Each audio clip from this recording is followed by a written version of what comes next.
must be some trinity in this man. So, Mayor Bloomberg, please.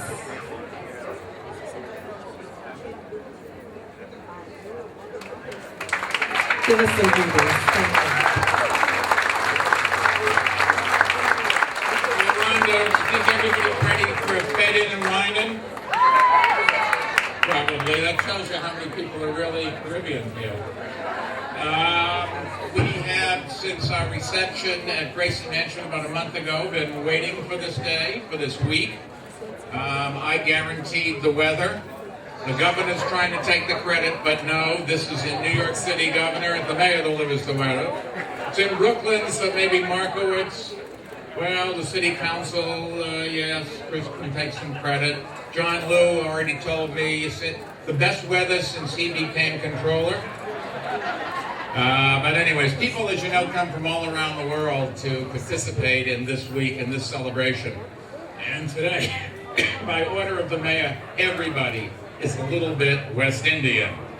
And I just also wanted to thank Yolanda and everybody in the community for, on Thursday night, trying to raise some money for our neighbors in Haiti who are desperate, and we should all not forget them. It's easy to pay attention when the disaster first strikes, but we've got to make sure that we continue to understand they need our help. We've got to provide it.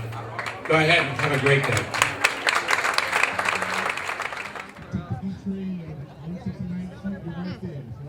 From Los Angeles, California, 90.7 FM. What do you think of the Democrats and their chances this midterm election? There's talk about the Republicans sweeping Congress. Your view and your view about President Barack Obama. Is his presidency in trouble? No, I don't think his presidency is in trouble. I think he's going through some of the difficulties that President Roosevelt went through 80 years ago, which is when you inherited a disaster, and even though you are shielding the country from greater harm, it's hard to measure it as yet. And I think that's also true of the Democratic leadership in Washington right now. I think as time goes on, we'll see that a lot of the stimulus package and a lot of the efforts that they've made will and have been helpful to people. We had 5, 6, 700,000 people losing their jobs every month. Last month we had 63,000 people gaining jobs. Now people are in a lot of pain and they rightfully react to it, and I certainly understand that. When they risk a second glance in the election period, I think you may be surprised that there may be some losses, but they may not be as great as some are expecting. Governor, along the same lines, this is Dave Evans at Channel 7.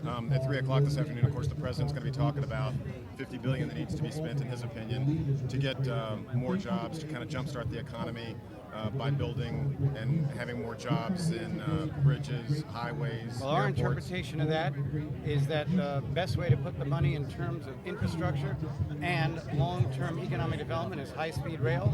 And Senator Gillibrand just told me what the president will say at 3 o'clock. And I have already gotten in touch with our transportation commissioner, Stan G., and we will have our application in tomorrow morning if they want it. Do you think this will make a difference, though? Well, I think everything makes a difference, but we have to understand that we are in an historic recession, a long-term recession, kind of like what the country went through in the 1870s. In some respects, if it lasts too long, you could call it a mild depression. But I don't think that we have significantly cut back, reduced our spending, or have adapted the culture we need to get back to recovery. And until we, as a society, recognize the gravity of the situation, I don't think we'll be recovered. Governor Marshall.